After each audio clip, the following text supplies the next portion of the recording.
এবছর কোরবানির অর্থনীতি ১ লাখ কোটি টাকা ছাড়িয়ে যাবে বলে আশা করেছেন সংশ্লিষ্টরা। তবে সঠিক পরিকল্পনা ও হিসাব না থাকায় সরকার বড় অঙ্কের রাজস্ব হারাচ্ছে বলে ধারণা অর্থনীতিবিদদের।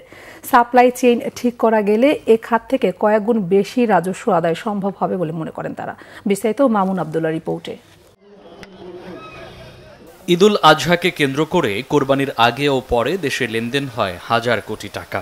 এতে সচল হয় দেশের অর্থনীতির চাকা, সমৃদ্ধ হয় দেশের জিডিপি। প্রাণী সম্পদ অধিদপ্তর বলছে এবার প্রায় ১.১ কোটি পশু কোরবানি হয়েছে দেশে। নিয়ম অনুযায়ী প্রতিটি কোরবানির পশুর বিক্রয় মূল্যের ৫% হারে রাজস্ব আসে সরকারি কোষাগারে। তবে সঠিক ব্যবস্থাপনার অভাবে সরকার বড় অঙ্কের রাজস্ব হারাচ্ছে বলে মনে করেন অর্থনীতিবিদরা।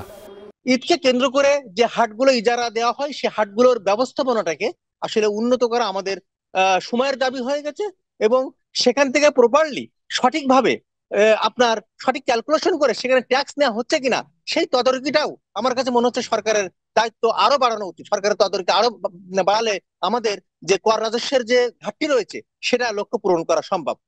কোরবানির পরে অর্থনীতির বড় একটি ধাপ হলো চামড়া। এ সময় বছরের প্রায় ৬০% চামড়াই সংগ্রহ করে থাকেন সংশ্লিষ্টরা।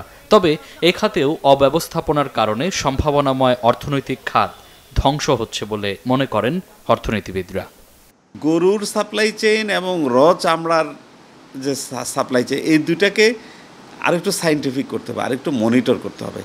এখানে বোটলনেক কোথায় কোথায় আছে, অবস্টাকেল কোথায় কোথায় আছে, এইটা দেখতে হবে। এবং এর ভিতরে কোনো একজন প্লেয়ার ডমিনেন্ট পজিশন নিয়ে আনডিও প্রিভিলেজ নিচ্ছে কিনা, যেটা প্রায় আমরা অভিযোগ করি।